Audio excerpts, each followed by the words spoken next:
skulle der ske ved det?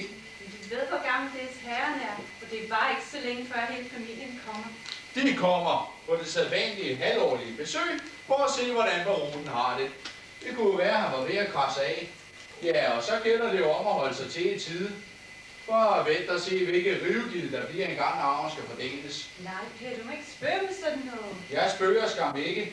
Det er en flok gribe hele bundet. Nå, men hvad med at give de kæreste et lille kys? Nå, her går det nok løftigt til, må man sige. Hvad med om de unge mennesker? Har de ikke noget arbejde, der skal udføre? Jeg kan da ikke mindst. Jeg betaler for tand og fjert i arbejdstiden.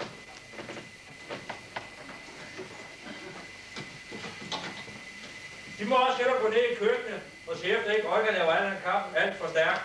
Jamen, jeg skal lige være færdig med det her. Nej, gå de hellere nu. Så skal de altid vaske gulvet en anden gang, og hvad de ellers mangler. Ja, når du siger det.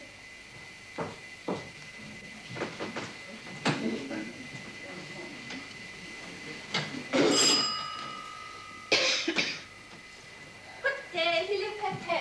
Goddag. Sikke en varme der. Du kan altså være glad for, at du ikke har migræne, ligesom jeg har. Jeg lider sådan. Gør jeg ikke også, Hans Peter? Jo. Hvorfor er der ikke uniform på? Jamen, Papa, du ved da, at Hans Peter er pensioneret. Jamen, nå. Hvad gør han så, når hesten selv skal bruge dit dækken? Hvad mener du med det, Papa? Jamen, han er for en næstdækken, han har ombyttet sig med. Skal det nu være moderne? For så er der en del gammel, I kan få med hjem. Jamen, Papa. Lad det nu ligge. Hvordan går det ellers? Det var ganske forfærdeligt forleden. Og vi var til fest hos konfuglen. Han er altså en menneske. Og Stig. Er han ikke også en spiller? Jo. Og så er han helt vild med mig. Nej, det er han skam. Er han ikke også en spiller? Jo. Det kan man ikke få tænkt ham i. Mig med mit gode, naturlige udseende. Jeg er så skam ikke med blive lige varme. Det kan de jo ikke gøre for, vel? Det er også det, jeg siger. Enten så har man det, eller så har man det ikke. Og nu er jeg så heldig, så jeg har en spiller. Jo. Og så var det dobbelt uheldigt, at jeg fik migræne, og vi måtte gå netop som festen skulle til at begynde. Der kommer Elvira, det frygtelige mennesker, hun er giftet for mig. Det er i hvert fald ikke kalkmann, det er pigebarn videre af. Kom, Hans Peter, vi går ud i haven og får noget frisk luft på mine nerver, så de kan falde til ro.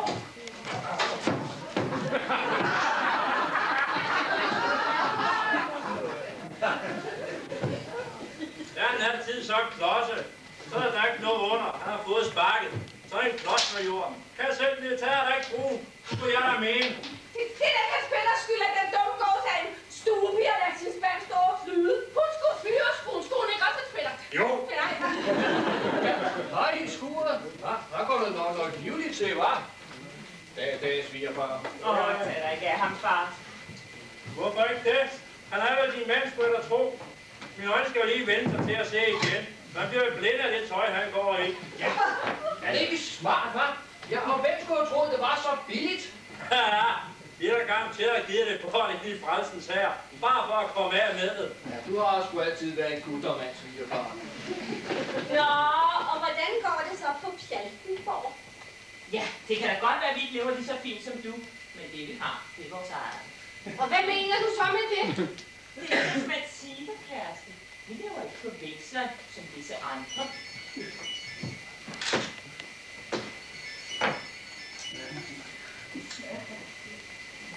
Ja, det er smart her. Er det dig, Kurt? Ja, så er vi nået frem til. Ja, langt ude på Bøgeland et eller andet sted. Ja, Klumsø, Skældby, et eller andet. Hvad? Hvad siger du? Sagde hun det? Virker ikke? Nå, ja, det er jo kendt min egen skyld. Sagde du ikke det? Ja, sæt op du. Køb så BC'et, ikke? Ja. Forklarer du ikke, hvordan apparatet virkede? Nå, eksploderede det? Ja, der kom sgu godt leve. Ja, det er jo vores skyld. Ja, hun havde jo også fået brugsanvisning med, ikke? Ja, så kunne vi jo bare læse den, ikke? Ja, det mener jeg. Hvad? Ja, hvad fanden, så kunne hun skulle have taget et kursus i japansk, ikke? Det er da ikke vores skyld. Det er helt i orden, ikke? du. Jeg må løbe nu, ikke? Ja. Se 4 gummier, nej, det er ikke. Ja, forretninger. Kurt og jeg har lige solgt et parti TV-apparater. Japanske. Alt det rigtig, det går mig altid på nerven. Hvem må det kan være? Det er Belle. Og hun har ikke fundet sig en mand endnu, men hvad kan man forvente andet med sådan et forfløjent pigebarn? Fald nu lige lidt ned, min ven. Ja, okay. Dag, Skuring. Dag, bedstefar. Afbiller. Det er sandelig godt, det ikke er mit barn. Men hvordan kan man forvente andet med 5 farer? Hun er skam en dejlig tøs. Er hun ikke også mor? Det er jo i hvert fald. Hun har hverken på stoffer eller noget. Ja, det må vi sandelig være taknemmelige for. Jeg ser de pigebarn her på de fødder ned fra bordet. Det bliver jo helt beskidt. Ja, og der skal vi have kaffe, sådan noget griseri. Det er godt gjort. Nu tror jeg, at den spand har stået og fyldt længe nok. Du rykker efter frøken Svendsen, som den. Nå.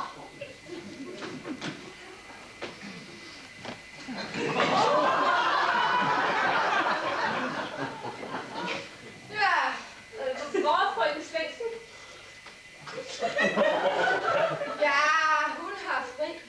Ja, de unge mennesker, de gider ikke lave noget nu om dagen. Og hvorfor ringede du? Kan du ikke lige fjerne den spand der, så vil jeg også godt lige have tørret på, at det kan du da godt klare, ikke Olga? Du skal ikke se du til mig, at du ved. Det hedder for den Jensen. Olga! Ja. Ja, nok.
simpelthen ikke så slemt.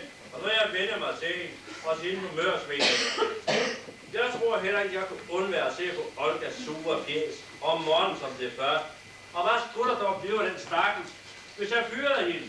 Ja, det kan da ikke blive dit problem, lille papa. Hvad?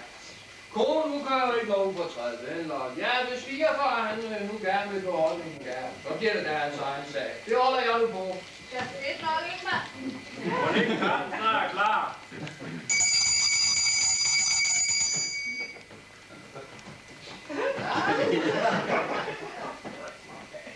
Ja, Så du kan også servere kaffen, Olga. ja. Det det skal blive rart at smøre en af frøken Svendsens ostekager til kaffen, lille Olga. Ostkagen? Var han til jer? Men jeg kunne da ikke vide. Ostkagen? Hvorfor gå fra på gulvet? Så jeg kan ikke forvente dem. Og for øvrigt, så har jeg jo også mit mur. Jamen, hvad gør vi så, Olga? Han er vel ikke større, end at jeg løbet har smørt et par klemmer af frøken Jensens franskbrødsmadder. Og det er vel også godt nok, skulle jeg mene. Så må vi altså nøjes med det. Ja, det er jo heller ikke det værste.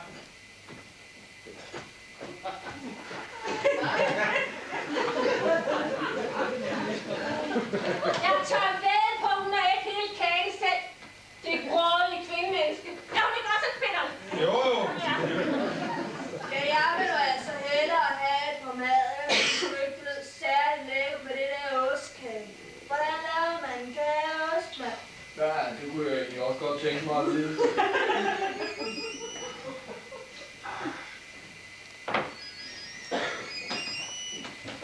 Ja, det er smart her. Ja, er nu dig igen, Kurt. Jeg har jo sagt, at du ikke skal ringe i tide og utid, ikke? Ja, vi sidder lige her og skal have kaffen om lidt, forhåbentlig. Hvad siger du? Er politiet der? Nå, ja. Men så sig til den strømmer der, ikke? Jeg har taget på en lille ferie til udlandet, ikke? Ja. Regnskaberne. Hvad? Ja, den kan du sgu godt skyde lidt efter, du. Ja, nu hører du lige godt efter, ikke også, Kurt? Du starter lige en rask lille brand, ikke? Ja, sådan en ganske almindelig dansk brand. Ja, det burde du kunne finde ud af, ikke? Selv med din intelligens. Ja. Nej, bare en rask lille brand, ikke? Ja, og så det der med regnskabet, ja. Det gik sgu lige med op, ikke? Ja, så er der ikke nogen, der kan bevise noget. Nej, ja, sådan er det. Det siger vi, Kurt. Ganske almindelig dansk brand. Ja, nej, men nej, de giver brummianer den der, ikke? Ja, forretninger. Hvad har du heller aldrig fred og ro?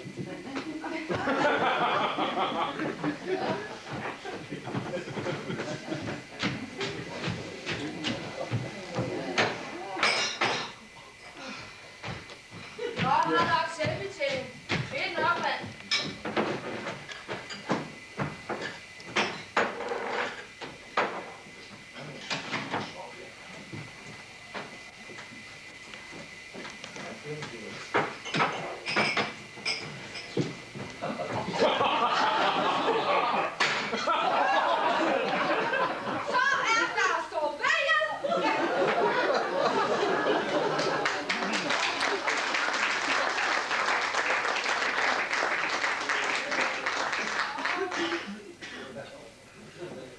Jeg skal i hvert fald ikke noget. Det er sikkert. Og for øvrigt, så synes jeg nok, den kaffe er en smule stærk. Ja, det kan der være noget om. Ja, jeg kan jo ikke se, at der er noget galt med at være småt. Ja, hvad er jeg nu? Den kaffe er udtrækkelig, Olga. Nå, Nu er du genlave den alt for stærk, Olga. Bare se, tisken står jo selv i koppen. ja, men det var vel lige, hvad man kunne forvente. Hun har altid været en forkælet tøs, har hun.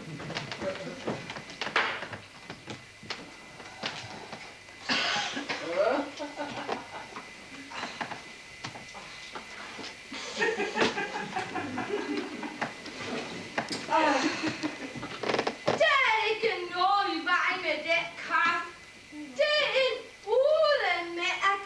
en udemærket kaffe. Hvad er det ellers nu? Ja, det er da ikke hestens fødselsdag. Hvad vil de skrive brød der? Ja, hvad med dem? Ja, hende der, hun tager da godt nok fra. Ja, altså, vidt at jeg kan se. Men jeg kan da tage dem med ned til køkkenet igen. Ja, der er sikkert den anden status, der vil sætte dem mere pris på dem.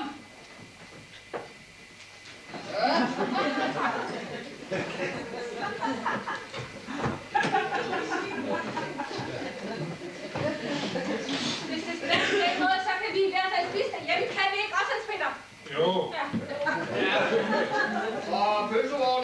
heldigvis heller ikke lukket endnu. Skal vi også have pølser? Nej, lille Bella, ikke lige nu. Jamen, jeg er altså smadret sulten. Nu må du vente, lille skat. Jamen, jeg kan altså godt starte hverden og drømme op på benene efter nogle pølser. Skal bare lige have nogle brød, mand. Jamen, lille Bella, du fik da 50'er, inden vi tog hjemmefra, ikke? Det kan du da ikke allerede have brugt, vel? Hør nu her, din gamle åndssag. Du ved da vist ikke, hvor dyrt alting er blevet nogle stunder, hva'? Hov, små slag. Det er da trods alt din far, du taler til. Han kan ikke tage væk i min have. Det er virkelig. Når man har så sarte nerver, som jeg har, der ikke altid er syg, passer det godt, Hans Peter? Jo. Du fejler sgu ikke noget, en god dags arbejde ikke kan kurere. Der er noget, Hans Peter. Kan du ikke køre med en grim mand, han fornærmer mig? Der er noget. Der er ikke nogen grund til voldsomhed, vel? Det er bare fordi kællingen ikke kan lide mig. Er du vel? Jamen, så bevarer kammertungen. Jeg får lige perfekt. Jeg tror altså også, jeg er ved at få feber. Det er særligt ikke godt for mit blodtryk at blive lige sådan op. Altså, det er godt, Hans Peter. Jo.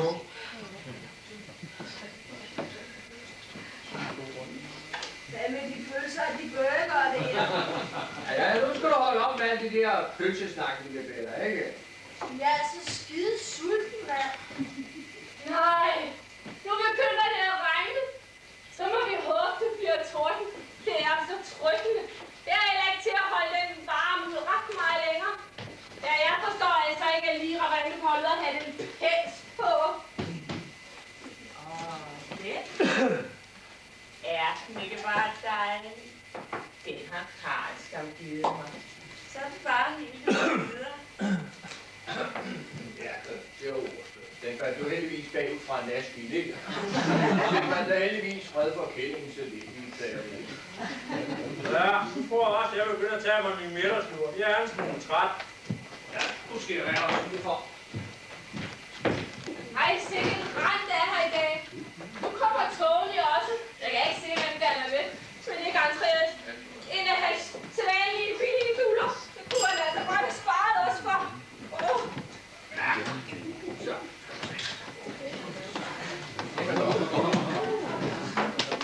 Jamen, goddag i stuen. Det var nok hyggeligt at se jer alle sammen. Det er Nora. Forlovet. Du behøver ikke være så formelt, Bassemand. Jeg kender skam flere af disse steder, vandet her i stuen. Ret så godt endda. Der sidder der. Hos det Hvide Massageinstitut, der plejer vi at kalde ham for Hesten.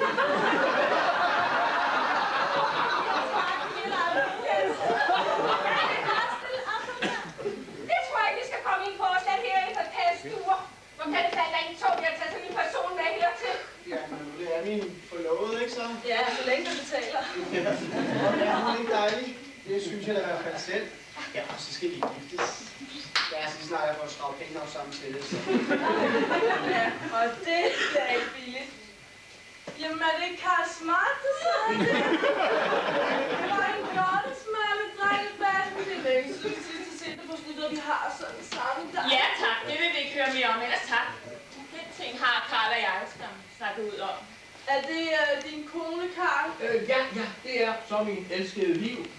Ja, så forstår man måske bedre, hvorfor du så tit er gæst hos os. Det kan du skam til at regne ud, skat. Nu synes jeg virkelig, du skulle pakke dig. Der er særligt ikke noget for sådan en som dig at hente her. Det ved jeg nu ikke rigtigt. Så Bassermann siger, at der er penge nok at hente. Det var bare noget med en gammel støder, der lige skulle stille træskolen, så kom til at arve. Ja, så vidt jeg har forstået, så er det en versalarving til det hele. Og ellers så er der jo nok andre måder at finde penge på, ikke også, Bassermann? Det er særligt, det bliver over mit liv. Vi kunne lige passe her, vi passer og plejer det gamle. Og så skulle han lade det hele ikke tale om. Nej.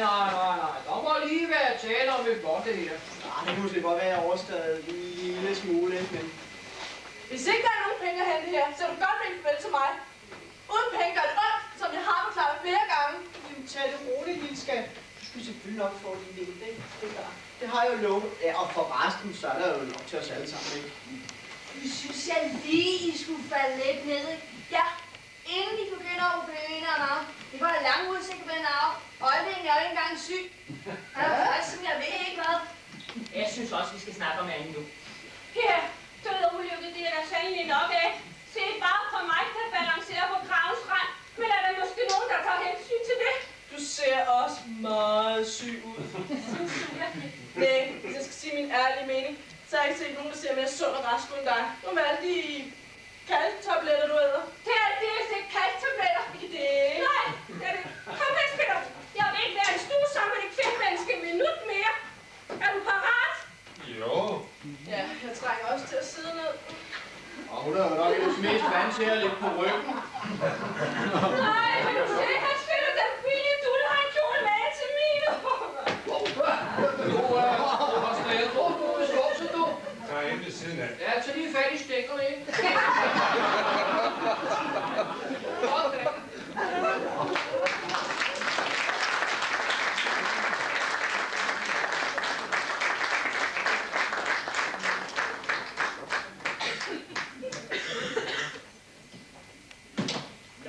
Vi må også hellere se, om vi kan finde far, så jeg kan slå ham for et par tusind, ikke?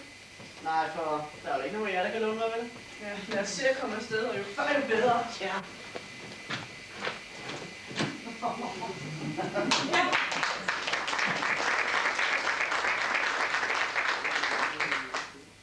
Ja, alligevel, jeg må vel også hellere se, om jeg kan finde din far.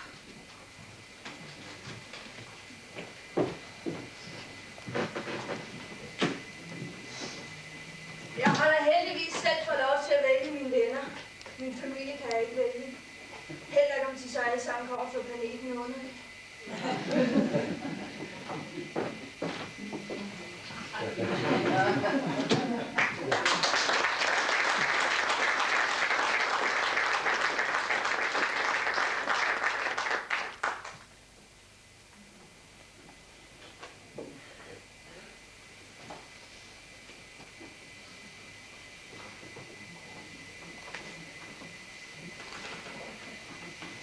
Ja, kære børn.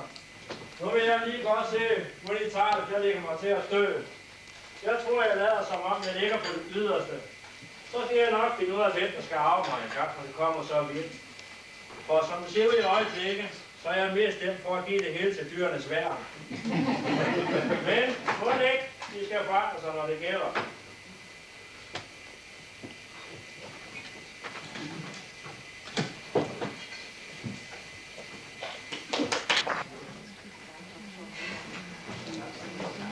Hvad?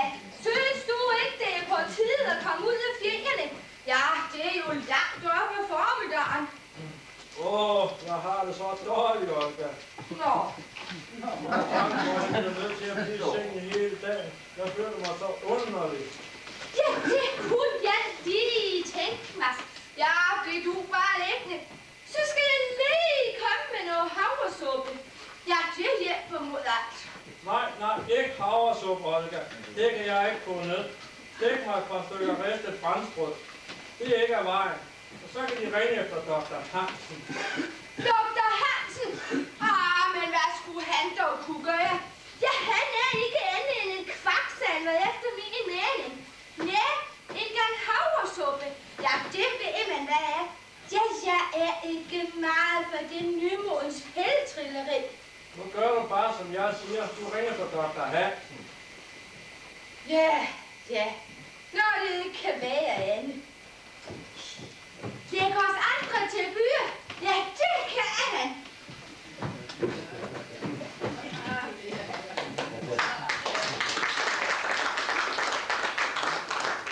Så skal du lige have Dr. Hansen med på spøjen. Jeg glæder mig lige frem. Det bliver spændende.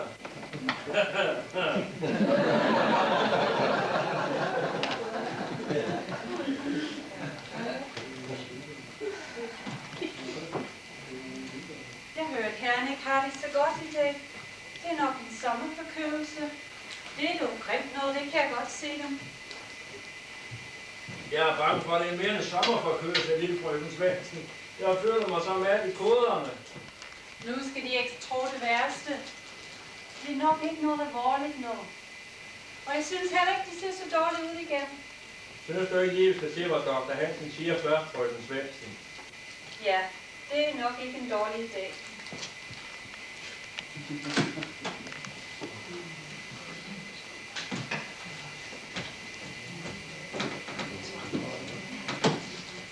Der er den mad, doktor. Nå, baron, hvad er der så i vejen med dig? Jeg har det så underligt. Nå, jamen, så må vi vel hellere se og kigge lidt på dig. Vil de være så venlige at hente noget varmt vand, så jeg kan vaske mine hænder, frøken Jensen? Ja.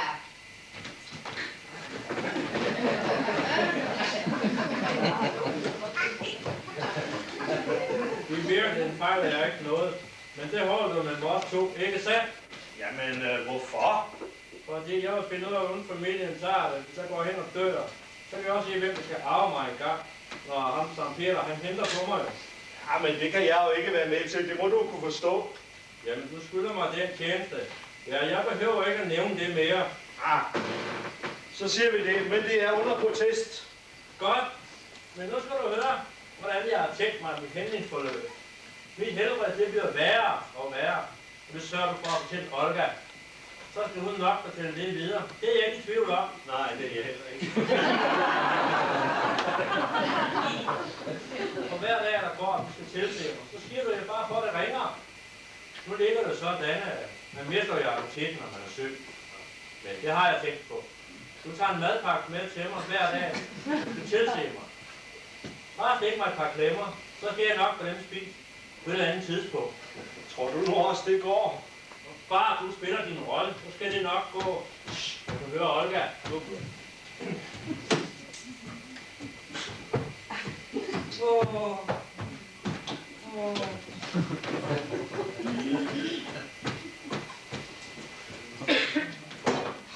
Nå, Ja, det ser ikke godt ud, frøken Jensen.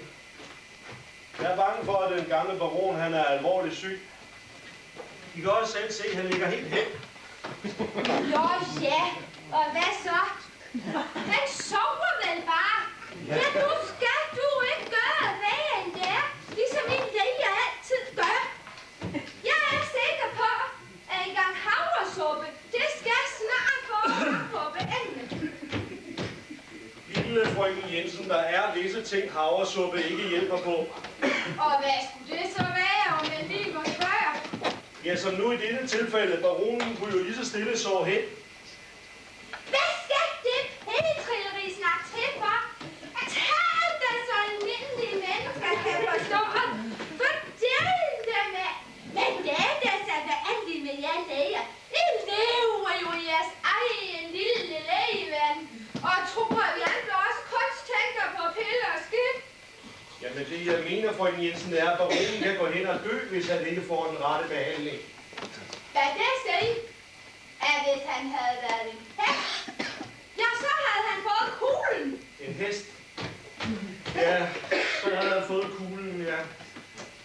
Nå, men så må jeg vel hellere underrette familien. Ja, altså, når jeg får tid til det, fordi der er så meget, jeg skal lige nu.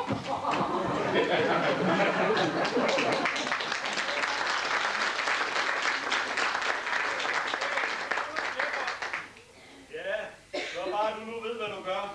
Men nu må jeg virkelig se at komme videre. Jeg har andre patienter, der venter. Og nogle af dem, de er virkelig syge. Ja, det skal jeg ikke opholde dem mere. Selvfølgelig er vores aftale. Det skal jeg nok. Så siger jeg tak for i dag, og tak for denne gang. Selv tak.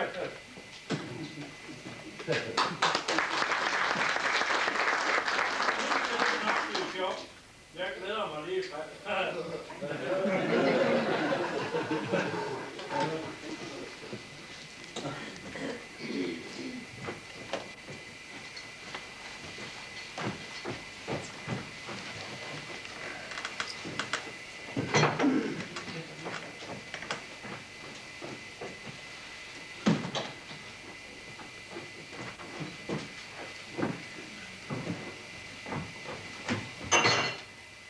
Du glemte noget lige over i hjørnet.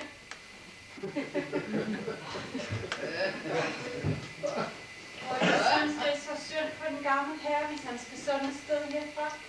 Ja, jeg græder nu med tørre tår. Det kan jeg godt fortælle dig. Den gamle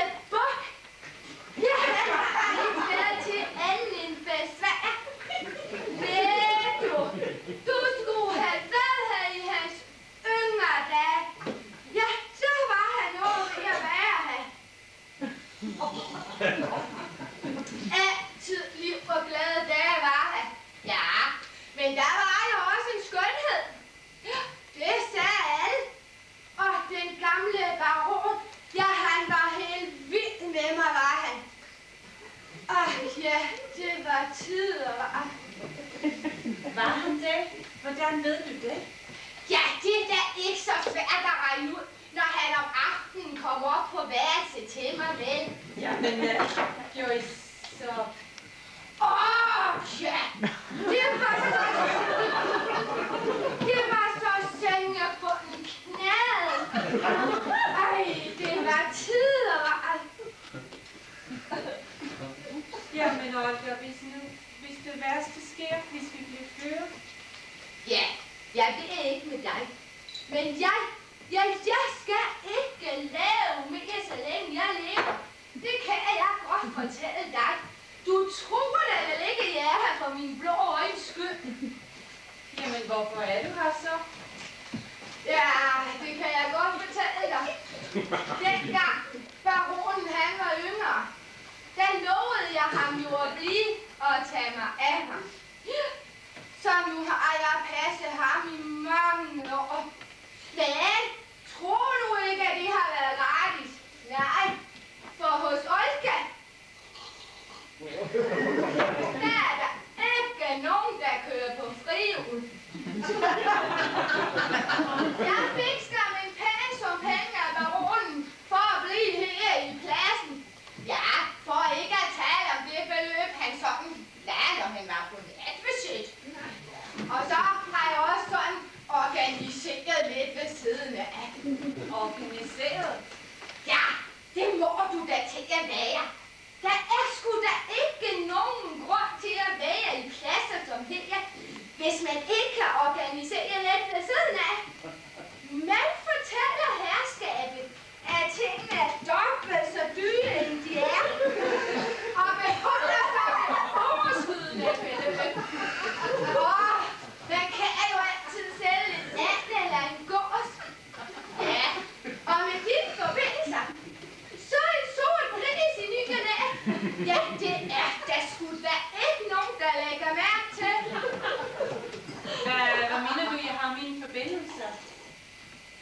Ja, stik dig dog ikke mere dum end du er. Kommer du måske ikke sammen med ham, svinhyrden?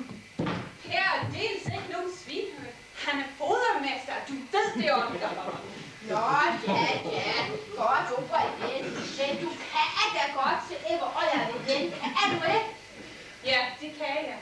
Og det er jo svindel. Og det vil hverken Per eller jeg gå med til.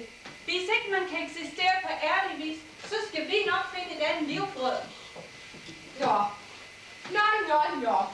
Men det må du også selv om. Nå, men må det ikke også, at der er gjort nok rent herinde? Ja, jeg har jo ikke hele dagen, at du ved.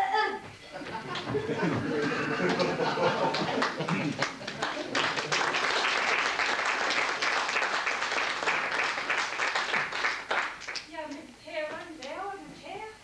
Der er altså... Der er noget, jeg må fortælle dig, Rosa. Ja. Det ser altså ud som om, at vi ikke kan gifte os alligevel. Jamen, Per, kommer du ikke her og siger, at vi ikke kan gifte os? Har du skiftet mening? Eller har du måske fundet en anden? Nej, var det bare så vel. Nej, det er meget værre. Værre? Hvordan værre? Jo, siger du, de penge, ja, dem vi har sparet op. Til bryllup på jer? Ja, dem har vi altså mistet, Rosa. Ja, alle sammen. Ifølge det her brev, så er de væk alle sammen. Jamen, det forstår jeg ikke. Hvad har du lavet? Altså, en bank kan ikke sådan gå for lis. Jamen, det er ikke banken, Rosa. Nej, det var mig. Jeg troede, jeg skulle være så smart. Jeg så den der annonce i Jyllandspetteren, hvor der stod, at man kunne fordoble sine penge i det her investeringsselskab. Landbo Invest hedder det. Og de papirer, de sendte mig, de så da også godt ud. De ville sætte pengene i aktier på børsen. Men nu ser det altså ud som om, at de har spillet pengene væk. Ja, ifølge det her brev, hvor der står en masse tal og sager, ja, der står der, at det alt sammen er væk. Men jeg har jo ikke forstand på den slags sager. Men vil de så sige, at du har givet vildt fremmede mennesker rådighed over vores penge? Ja. Men der er ikke alle 500.000 hvad? Så dumt har du ikke været. Jo, men det gik ellers så godt i starten. Ja, de lagde forsigtigt ud. Men da det så gik godt, ja, så det jo op sig. Jeg forstår godt, hvis du ikke vil se mig mere, lille Rosa. Men du må jo forstå, at jeg gjorde det i den bedste mening. Jeg får, at vi to kunne få vores eget lille landbrug. Ja, og det forstår jeg godt, Per. Men altså, hvis det var ikke for pengeskyld, jeg tog det i begyndelsen, og det er ærgerligt. Nu går der lidt tid, end vi kan gifte os. Men hvis der er én ting, jeg har lært i livet, og det er, at man ikke græder over spildt mælk, og det må du da vide din stille livet, Per. Jamen, er du så slet ikke vred på mig? Jamen, jeg synes ikke, vi skulle snakke om det her foran den gamle her. Nej, det er den stakkels gamle på roen. Han er sådan et godt menneske. Der var nu nok andre, jeg godt kunne tænke mig, der lå på det sidste. Men bare ikke ham. Han er sådan et godt menneske.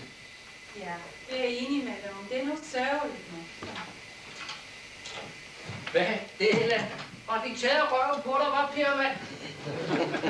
Lytter de ved dørene? Ej, det er lytter. Lad os sige, at sådan tilfældigvis kom til at overhøre samtalen. Det er yderst interessant, må jeg godt nok sige, ikke? Men det er jo også, det er altid har sagt, ikke? At bonderøvene herude på landet, de har ikke en skid forstand på pengesager. Nej. Men den ordne lidt, der har forstand på det, du. Ja, så er det ikke gået så galt. Kom, Per, der er ingen grund til at lade ham fornærme os. Nej, jeg er godt ord igen, lille frøken Svendsen, ikke? Ja, jeg siger bare min mening, ikke? Ja, sådan er det nu bare, ikke? Og han er sgu da en bonderøv, ikke? Det kan en være sgu da se. Og det er bare sådan en fjerdansvinde, der har rådsrådet penge over hovedet.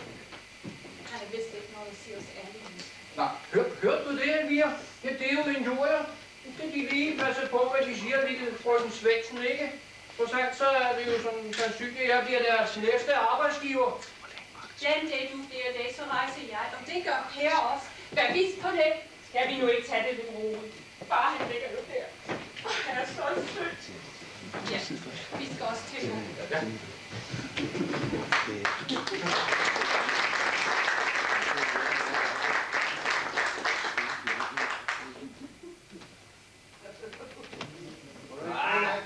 Han ser sgu ikke særlig syg ud. Men han kunne også godt tage og skynde sig lidt, ikke? Og få smidt håndklæde i ringen, ikke? Så vi andre, vi kunne komme til forbrug. Hørte du det, du gamle? Se så at komme i gang. Så vi andre, vi kan komme til rukkerne. Men Karl dog, hvad er det, du siger til far? Han kan sgu ikke høre en fod. Og hvem var det egentlig også, der sad og råbte op hele vejen op om svømmebøl? Ja, det var da dig. Så kom du ikke alt for godt i gang, Kjelling. Man har vel lov at drømme, har man ikke? Jo, men så kom ikke med den der forlorene gang gas. Det er også lige det, jeg vil sige. Hvad er det, du vil sige, lille Bella? Ja, I kunne lige lade den gamle om at tjekke ud. Ja, inden I blev uenige om ham. Ja, det var så klart. Og hvem ved, om han i det hele taget er så syg, at han dør af det. Ja, det kunne jo være, at han bare tog 1000 på os alle sammen og blev rask igen. Og farvel, der koster det altså og tage rift. Det vil være knap så fedt, ikke? Jamen, lille Bella, sådan må du da ikke engang tænke, vel? Jeg tænkte på din stakkels fars nerver, ikke? Ja, du har jo fået lige så hårdt brug for penge som alle os andre. Ja, det har hun i hvert fald. Det er ved at være dyrt at skulle blive ved med at forsørge en voksen datter, som aldrig har gjort en dagens gerning i hele sit liv. Men det er også dig, Karl. Ja, giv bare mig hele skylden, ikke? Men hvem var det egentlig, som her tøsen skulle studere? Ja, det var da dig. Ja, men der er ikke flere 100 år. Må jeg lige være her? Jeg har altså ikke bestemt mig til, hvad jeg studerer nu, vel? Nej, det siger jeg også, at I ikke giv lige fars pige en chance, ikke? En chance, det har jeg snart gjort i 5 år, og hun studerer stadig. Der må der være en grænse. Og hvor får hun egentlig pengene fra? Ja, det gør. Det synes jeg ikke, vi skal komme ind på her. Ja, hvis man ikke kan få nogen penge hjemmefra, så kan jeg altså ikke se, hvad der skal til at sætte børn i verden. Og du har heller aldrig nogensinde kunne lide mig. Se nu bare, hvad du har gjort, ikke? Jeg tror, du har gjort en kære af det igen, ikke? Så, fars lille pige, ikke? Så. Nu skal du se, vi ven. Ja, værsgo. Kom så skriver jeg hej.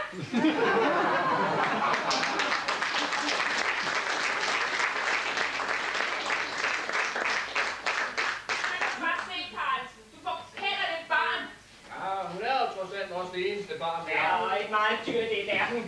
Ja, jeg tror, jeg begynder at dele Benners opfattelse af, at du ikke kan lide hende. Tænk at have en mor, der hader hende. Jeg hader hende aldeles ikke. Jeg synes nu godt, vi burde sætte tæring efter en anden, men det ved hverken hun eller du er. Vi tror bare, penge er til at smide i grams. Ja, så kan jeg det vel heller ikke, vel? Ja, nu skal vi jo snart til at arve. Galt! Nå, det er meget værre. Her render kreditorerne os på døren hver eneste dag, men det har du måske ikke opdaget. Nej, det er jo heller ikke dig, der skal snakke med dem. Du sender altid mig. Det var det samme i sidste uge. Der måtte gå i fodretten på dig, det kunne du heller ikke klare. Jamen lille skat, jeg var jo dårlig. Dårlig? Er det ikke mere dårligt end ude i byen, som har kurt? Ja, nu synes jeg ikke, at vi skal være en forretning ind i det her, vel? Forretning? Hvad for en forretning? Jeg falder ikke den i opfattelse, hvad det gør. Så. Tag det roligt, lille mor, ikke? Ja, du fik da trods alt en pels, ikke? Ja. Nu er den blev stjålet. En dag, mens du var hjemme i huset. Du må sandelig have sovet meget tungt den eftermiddag. Og nu har jeg jo ikke den mere, har jeg vel? Nu synes jeg ikke, at vi skal blive ved med at køre rundt i det her, vel? Og forresten så har jeg jo lovet dig en ny, ikke? Ja, hvis ham der, han så bare lige kunne få taget sig sammen. Ja, hvor lang tid kan det tage at få smidt slaverne?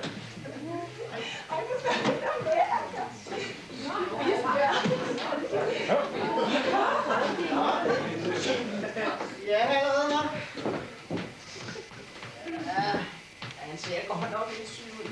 Synes I ikke? Lad mig se en gang, Bassemand. Jo, det ser godt ud. Det kan ikke bare længe før det skete med ham. Men er der nogen, der er begyndt at lede efter testamentet? Jamen, Flora, det kan man jo ikke. Ja, med din økonomi vil jeg nok være den første at lede. Nu skal der snart nogle penge på bordet. Det er du ikke klar over. Eller skal du godt vinke vel til mig? Der er andre fisk i vandet. Og så hjælper det nok så meget med pelsene, sagde jeg. Nu når vi snakker om pelse, så synes jeg kan kende den der. Er du det? Ja, jeg mener bestemt, at det der blev stjålet hjemme hos os forleden dag. Ligner den ikke også, Kurt, Karl?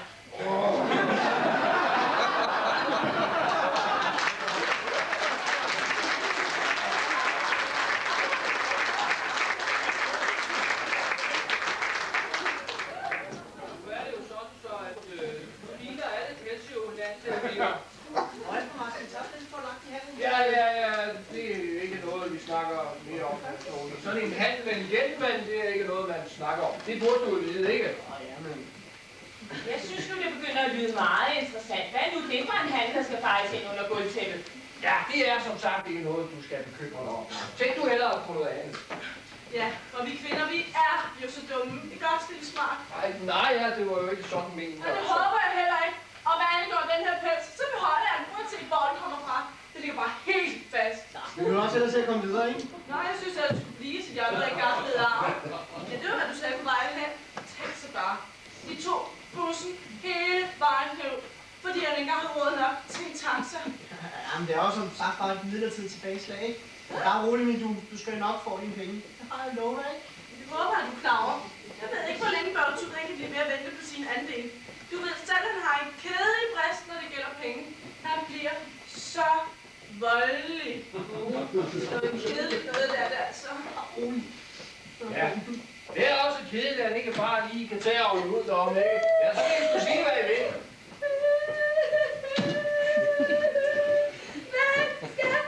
Det bliver af mig, stakkels gamle kone. Så er det roligt, lille Olga. Du skal nok få lov til at blive under den tid kommer. Det lover jeg dig. Nå, ja, det var jo rart at høre. Ja, det er jo ikke nemt at finde arbejde i min alder. Nej, det forstår vi godt. Men, Svend Olga, der skal der nok også blive en lille pension til dig, Olga. Det skal der da. Og det var godt at vide. Ja, men jeg ville jo bare sige, at middagen er serveret. Jo, tak.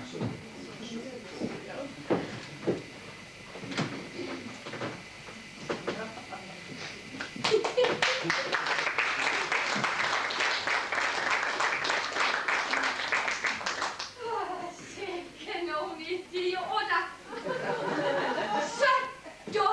som de er, ja, så skulle det nok blive en smal sag at få mærket nogle penge ud af det her bord, inden jeg tager ned til sydens sol og unge brune mænd i små og stramme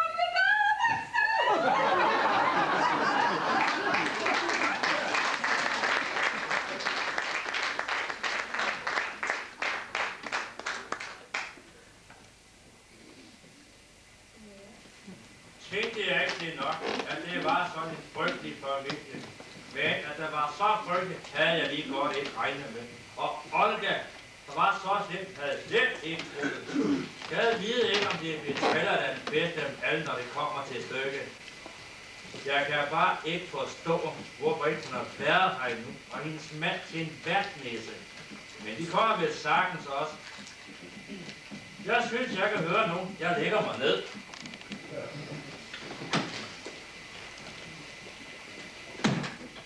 Nå, du kan nok ikke klare mig.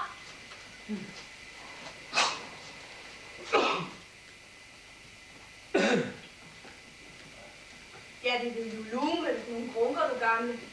Så håber jeg, at få testamenteret det hele til mig. For hvad skal de gamle med alle de penge? De klarer dem bare væk. Næh, giv dem hellere til ungdommen.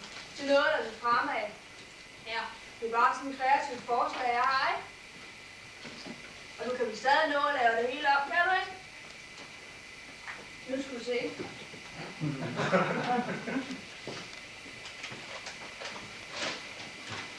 Du skal bare skrive under her. Nu skal jeg hjælpe dig. For det, hvor svært kan det være, hva'? Hvad laver du? Det skal du slet ikke gå op i, så hold op i, mand. Testament og sidste vilje. Jamen, Balle, hvad er det her for noget? Hermed giver jeg min formue ubeskåret til Bella Smart. Hvad har du gang i? Kan man da ikke? Skal du overhovedet ikke blande dig i, mand? Ja, det er sikkert nogen mand. Ja, men altså bare noget, man siger, ikke? Simon flytter overhovedet ikke med, mand. Nej, det gør jeg nok ikke. Men på den anden side prøver jeg heller ikke at få en døende til at give mig alle hans penge. Det vil være sødere, hvis du vil være ham lavet i fred og ro. Ja, det er nemt nok for dig at sige, men når du så gerne en rigtig fed japaner mellem pengene, ikke? Hvad skal det betyde? Kan du ikke finde en dansker? Behøver det være en initiat? Ja, nu snakker vi altså lige om en motorcykel, ikke? Simon flytter overhovedet ikke med. Nej, ved du hvad, Bader? Jeg synes, du skal gå ned til de andre for noget at spise. Og så snakker vi ikke mere om den her lille episode. Men spiser de? Hvorfor har du ikke sagt det med det samme? Nu når de jo at æde det alt sammen, inden jeg kommer ned. Det er rigtigt, hvad faren siger. I bundehøj, I var så snart åndssvagt, mand.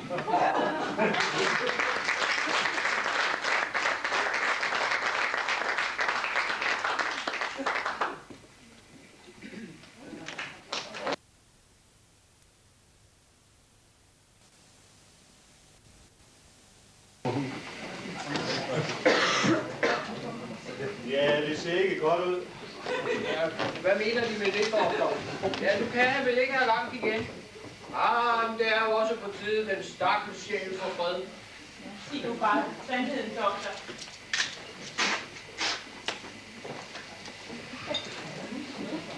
Hvad sagde han, doktor?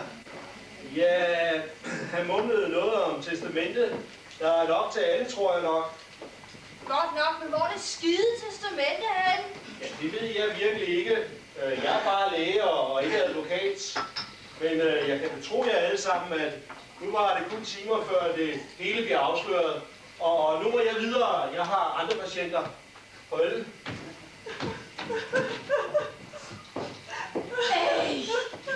Hvad er du nu brøds for?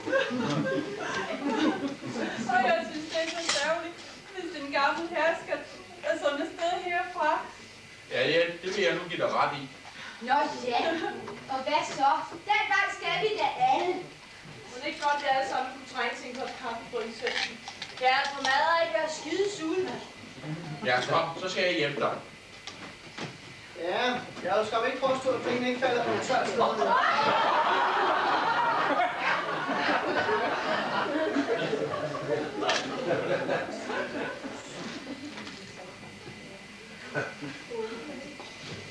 Se bare, hvad Bertone gjorde ved os. Og det er bare en påmindelse om, at hvis vi ikke snart ryster op med nogle skejser, så... Ja, og min pels tog det skaren også. Jeg skulle aldrig involvere mig i det her. Det var også dig, Tungi, der sagde, at... Sagde hvad? Ja, du snart vil blive rig. Men sker der ikke snart noget med det testamente? Ja, så skrider jeg altså. Penge er ikke alt. Selvom de luner, så er det ikke værd at risikere livet for. Vil jeg det, kunne jeg jo bare spise oksekød fra England. Det er jo så snart med det. Ja, altså ikke træt af at trække vejret nu. Hvem er den her bør et eller andet, Flora? Det er din Alfons, eller hvad? Alfons? Sig mig, tror du, jeg er luder? Nej, det var bare Bassmann, der absolut skulle låne penge af ham. Og det er blot fordi, jeg påpegede, at jeg har en vis levestandard og visse omkostninger. Ja, det er jo ikke billigt sådan at have mig med døgnet rundt, når man er til at få 500 kroner per kunde, vel? Men det er da vi kan forhøres. Og så siger du ikke er luder. Jeg vidste ikke, hvad du er, så ved jeg ikke. Hov, David. Jeg har været meget, men lige det har jeg altså ikke. Ja, jeg har været massagepige på Snevide, men nu er jeg altså escortpige, og det er bare noget helt andet. Ja, jeg kan ikke se forskellen. Det kan jeg da ikke gøre for. Det må da blive din egen sag. Jeg synes, I kvinder er godt dumme at høre på. I burde ikke være nødsat til at blotlægge jer bare for mænds lyster. Nej, finder jeg mig en mand, så skal det skam være lige ret til. Ja, held og lykke, min pige. Du får nok svært ved at finde nogen, der kan holde ud og høre på alt det mand og ikke. Ja, det skulle da lige være en der, lige så hjerne blæst som dig selv. Du ved ikke at skide om at tale om.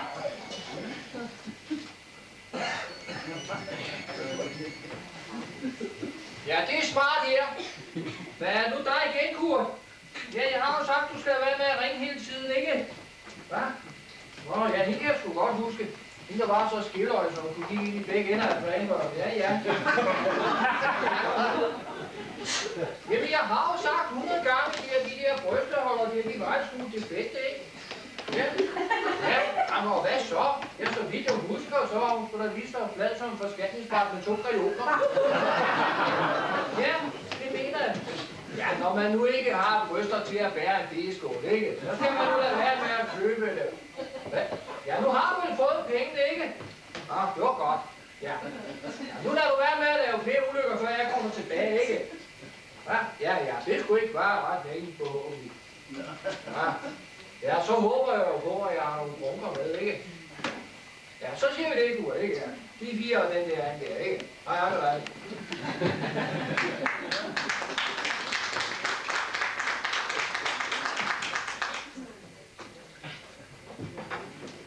Og det er også på tide, jeg er skide sulten, mand. Ja, det er pænt bare. Ja, tød.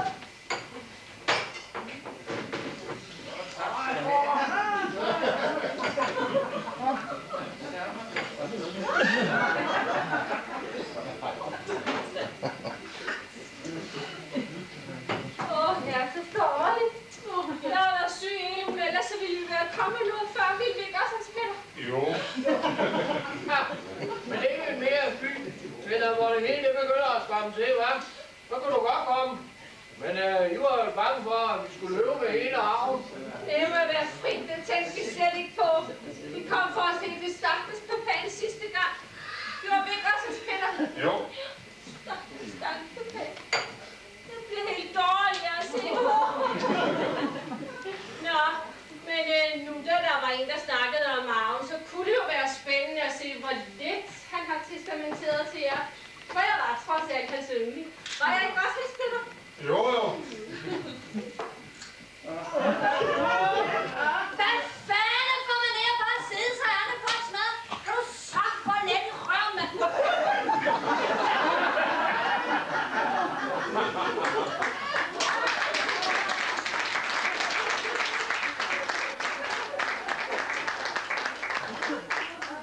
Hvad er det også for en mani, for ellers han at smide med maden? Det er dårlige manier, er det ikke også, Hans Peter? Jo. Maden har sgu altid været en kost.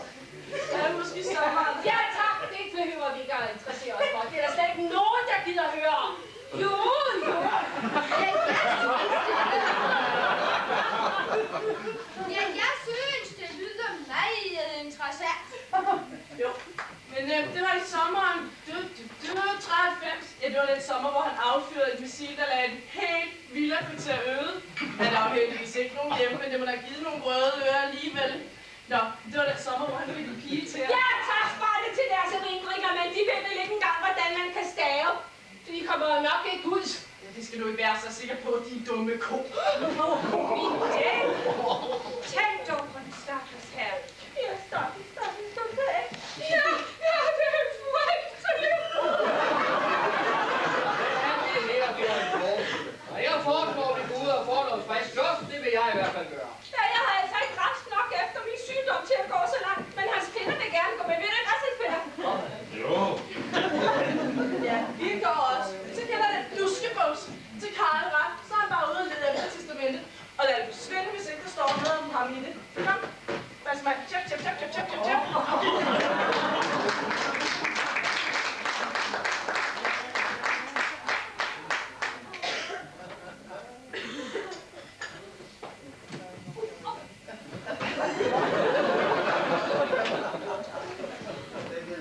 De kan også godt gå, frøken Svendsen. Altså, Per med dem. Jeg vil gerne være alene med papa.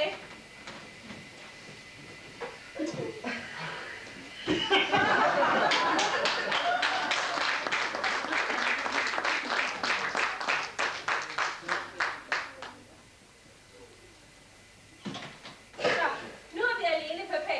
Så kan du godt fortælle mig, hvor testamentet er. Og om jeg skal arve det meste.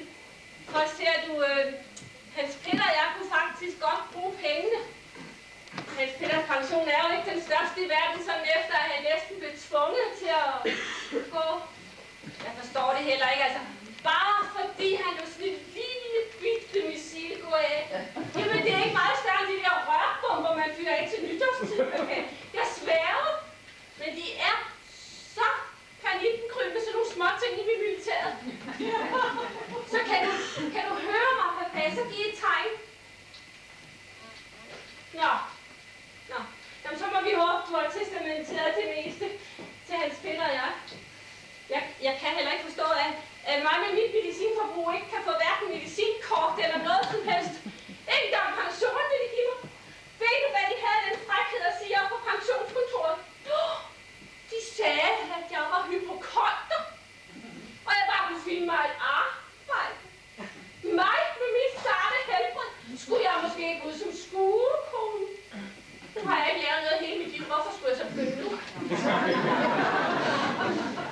Det er også mærkeligt, at der ikke er nogen, der har tilbudt Hans Peter en direktørstilling. Jamen, de forskellige firmaer plejer at være helt vilde med gamle militærmænd. Ja, tag bare den gamle borgmester. Han måske ikke ved noget stort ud i lufthavnen.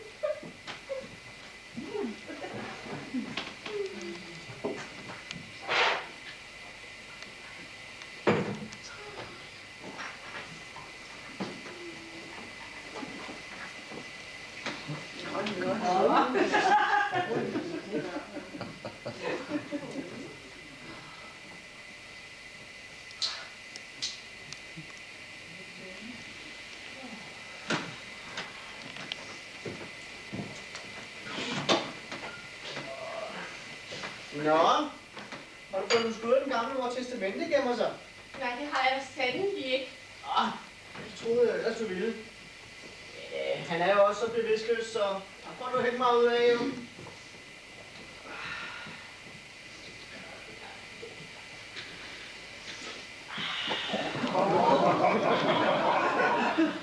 Du agter ikke at tænde den cigar. Jeg har sandelig forbudt Hans Peter at ryge i mine stuer. Skal han ryge mig en karport med sin pibe? Ellers så kan mit svar det helbred slet ikke tåle. Det må du også selv om. Men det holder du udmærket, når du selv gør det, kan jeg se. Det er sandelig ikke, fordi jeg har lyst til at ryge. Nej. Det er for at dulme mine nerver. Det virker beroligende, ved du nok. Det siger min læge også. Nej, det må du også selv om. Nu kunne den gamle ged også godt nok til at krasse af. Det er jo virkelig en event, at vi er ved at vente på. Nu har den gamle ged holdt os hen i en hel uge, ikke? Vi er altså nogen, der skal bruge nogle penge, ikke? Så... Det er vi måske. Men Hans Peter og jeg, de sidder altså godt i det. Især efter, at han har fået en direktørstilling ude i lufthavnen. Han skal afløse den nuværende. Ja, det skal han. Det bliver da godt. Så bliver du jo ikke skuffet, når hele arven tilfalder mig. For jeg skal være helt ærlig, ikke? Så er det jo mig, der er øllingen her, ikke? Altså, jeg vil godt nok påstå noget andet.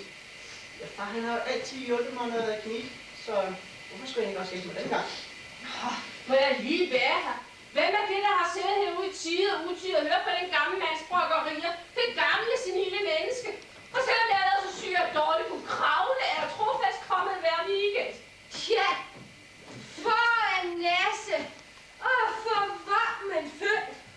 Ja, så fejlede fru Oberstinden ikke noget. Nej, det gjorde hun skam ikke. Nu skal du passe lidt på, Olga. Du bliver den første, der ryger ud. Bare vent. Ja, det tager jeg nu stille og roligt. Det kan jeg godt fortælle fru Oberstinden. For hvis det bliver dig, der får rådighed over bordet, ja, hvad jeg tillader mig at tvivle på. Ja, så siger jeg op, og så kan fru Oberstinden se, hvordan hun vil få det hele til at køre uden mig. Ja, det bliver ikke let, skulle jeg hilse at sige. Og slet ikke med den start, der er her nu. De skal nemlig have hesten over nakken hele tiden. Skulle jeg bare hilse at sige. Ja, så siger vi det lille Olga, men nu det vist også betyder, at jeg tager min eftermiddagspiller. Ja, du ved, der piller ikke. Jeg er nok godt gang i speed, hva' monster? Du har fedt at være din pusher, hva'? Jeg ved sandelig ikke, hvad du hentyder til, lille venner. Men jeg kan godt sige dig, at det er ikke for sjovt, jeg tager dine piller. Nej, jeg vil meget hellere, hvis vi kommer via en græsningspiller. Jo. Ja. Nej, du er jo ikke den, der går og praler med, hvor syg du er, vel? Nej. Nej, sådan er min søster ikke. Ikke det. Nej, din lille pelstyv. Hvad mener du med det? Ja, var det måske ikke dig, der hørte dig frem i min pels forleden dag? Men det kan jeg ikke noget til. Det må spørge de kan huske på noget. Det var han, der skaffede den til mig. Jeg vidste det. Karl, hvad har du at sige til det? Ja, nu synes jeg ikke lige, at det er det rigtige tidspunkt at diskutere det, vel? Ja, men hvis du absolut vil vide det, ikke? Ja, så stod jeg og manglede penge, ikke? Ja, Bella skulle i byen, ikke? Ja, hun kunne ikke gå på diskotek uden en krog på lommen. Ja, du ved jo, hvordan det er med de unge mennesker, jeg liger. Det her, det snakker vi om, når vi bliver os selv. Ikke lige færdige nu, herr Karsmark. Ja, det var lige det, mit ægteskab manglede. En sur kone, ja. Ja, nu er en dag reddet, du. Nu kører de gamle på hinanden igen. Surt show, ikke mand? Jo. Ja, navn, du gamle. Ja, vi mangler penge i kassen efter fars sidste eventyr. Ja, han købte nogle antichetasker billigt. Ægte læder og alt det. God behandling. Ja, der var bare lige én ting galt, ikke også? Ja, det var, at koderne til låsene, ja, de lå inde i taskerne. Nej, på den rene side. Ja, det var derfor, han ville købe dem så billigt. Og for at komme til koderne, så skulle man skære taskerne op med en stiksag. Og så var der selvfølgelig ingen, der ville købe dem. Så ud på lodspladsen med taskerne og frem med en lang næse. Og cyklerne, han havde købt den af, ja, han var jo forduftet over alle bjerg. Så i øjeblikket prøvede far sammen med sin klamme markerkur at afsætte et parti brysteholder uden stropper. Ja. Jeg troede, vi var enige om at holde familiens affære for os selv, lille Bella. Hvad? Tager du til mig? Nej. Forkæler altså det barn, Karl. Synes du det? Ja, det synes jeg faktisk. Men det skal jeg nok få lavet om på, kan du tro. Bare vent til de kommer hjem, så skal jeg nok fortælle dig, hvor skabet skal stå. Det er jo trods alt mig, der skal arve, og ikke dig. Nej, det har du så sandelig heller ikke lagt skjul på de sidste par dage. Så det står lysende klart for mig. Det håber jeg sandelig også, det gør. Og nu må det være nok med jeres interne familieskænderier. Kunne I ikke bare tie stille og lade far udånde i fred? Det kan altid slås bagefter, hvis der er noget slås om. Ja, hvis. Hvad mener du med det, Olga? Nå, ja, bare det, at jeg tror ikke, der bliver noget til nogen af jer. Ja, du, det bliver gode, gamle Olga, der vakker med gevinsten. Og hvor får du den sygelige tvangstanke fra, Olga? Ja, jeg spørger altså bare. Ja, men det skal jeg gerne fortælle jer. Se jer i, mens I alle sammen var så optaget af jeres egne små affærer. Ja, og nogle af deres mere eller mindre indvigte sygdomme. Ja, så var det gode gamle Olga, der gik og hyggede om baronen. For ikke at forglemme alt det, jeg gjorde for den gamle baroness. Ja, så noget, det går ikke ubemærket hen. Næh, og hvor tit har baronen ikke også sagt til mig. Bare vent, Olga, en dag for at du din løn. Ja, så I ser, jeg har nok mere at have det i, end alle jer andre til sammen. Det skal du nu ikke lægge alt for meget i, Olga. Vi ved jo alle sammen, at baronen her var godt nok noget senil her på sine sidste dage. Nej, hold da lige op. Baronen har da aldrig været mere frisk i hele sit liv. Det kan jeg da alligevel skrive under på. Hvad ved du? Sådan et bondetam. Du ved ikke en skid din brudte røv. Hvis du siger det en gang til, så skal du få en røvfuld. Nej, Per. Det er helt til sig at slås. Jamen, det er noget fuldstændig Så vanvittigt. vil jeg da godt nok have mine penge på bundtammen. Han har alligevel noget bred mellem øjnene. Og hvad kender sådan en taske så til det? Det kalder du en taske. Har du måske nogensinde fået 500 kroner for 10 minutter at give en sæk? Hvad ligner der så tøj på en sæt? Lede så! Du er ikke andet end billig efterligning af en mær. Åh, mine damer, jeg siger, du der er noget land i dumme ko! Ja,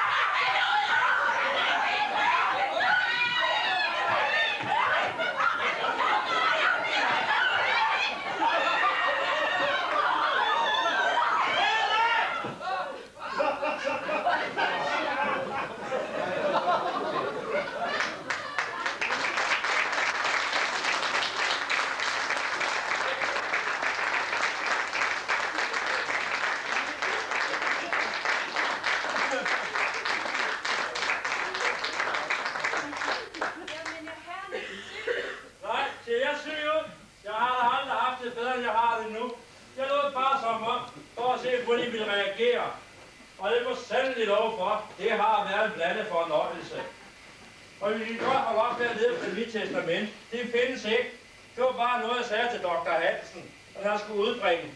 For at se, hvordan I vil reagere. Og jeg må sandelig lov for, sådan en flok falske mennesker skal man lede længe efter. Nej, nu skal der andre boller på suppen. Jamen, papa, nu... Sig nu stille, Petrella. Nej, kommer jeg til senere. Men først til dig, Olga. Gamle slange. Sure leg. Nu er det godt. Gå op på dit værelse og pak dine ting. Men det kan du ikke mere. Jo, det kan du tro, jeg kan. Ud af vagten. Der er døren. Ud!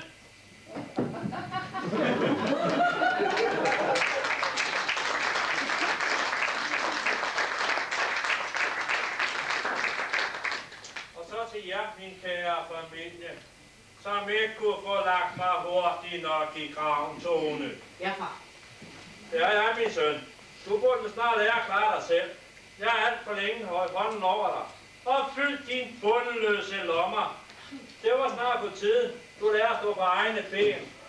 Og så kunne du begynde med at finde dig et ærligt stykke arbejde til en begyndelse. Ja, det gælder også flere af jer andre. Karl med. Men det var nok ikke så længe, før staten tager sig af ham. Han kommer nok ind og sidder hos kræmmer og sammen tøjklemmer. Og nu til dig, Peter. Du er ved at ligne din far lidt for meget. Det er alt for tidligt, du er så luddoven, som du er. Det eneste, du tænker på, det er at fylde vognen. Der vil jeg også råde til at begynde at finde dig et stykke arbejde. Ja, du må jo vente til at få lidt snavse i hænder. Men må ikke nok, du skulle komme om det også. Det vil jeg da håbe. Jamen, far, dog, hvad er det for nogle frygtelige ting, du siger til Bella? Hun er dog det eneste barnebarn. Ja, det er noget trist noget. Og så bare ham, hans Peter der. Han går særligt skidt på sit hus. Og sin kone, min datter, med alle hendes indbilske sygdomme. Så havde de måske haft en chance for at kunne få et par unger endnu. Jamen, papa, med mit sarte helbred. Nej, det kan da ikke være tale om, og børn er også så langt. Er det ikke også en Peter? Jo. Der kan du selv høre, papa. Men når vi skal arve... Arv! I skal ikke arve noget som helst. Nogen af jer. For jeg har ikke skrevet mit testament endnu. Og jeg har tænkt mig selv godse her. så vil jeg rejse ned til Barbados. Og pengene kommer frøken Svendsen og hendes Per til gode. Når jeg engang om mange år går hen og dør. Det er dog det stiveste. Det kan man da ikke byde sit eget kød og blod. Vi lægger sag an, for det er jo tydeligt, du er fuldstændig gang i låget. Er han ikke retsspiller? Stop! Nej, det gør jeg.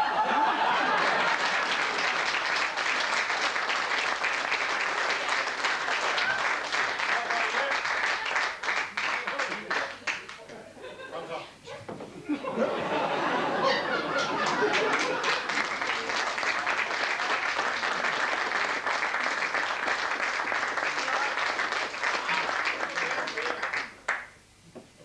Nej, det er godt lide, min pige. Godt nok betaler jeg ikke 500 kroner i timen. Og så har jeg tænkt mig at tage til Barbados. Og når jeg kommer hjem, så vil jeg rejse jorden rundt. Men altså, jeg har tænkt mig, at det bliver på første klasse. Vil du med, så er du velkommen. Jeg har altid godt kunne tænke mig. Men jeg vil selvfølgelig have lov at rejse, hvis det keder mig. Selvfølgelig kommer du ikke til at kede dig. Men hvis du vil have det sådan, så siger vi det. Men nu skal vi lige have så godse her først. Og så kan vi snakke lidt senere. Og så har jeg gået og overvejet lidt med de der penge, som Per han har tabt på det der lotteri, han har spillet på. Dem vil jeg da godt erstatte.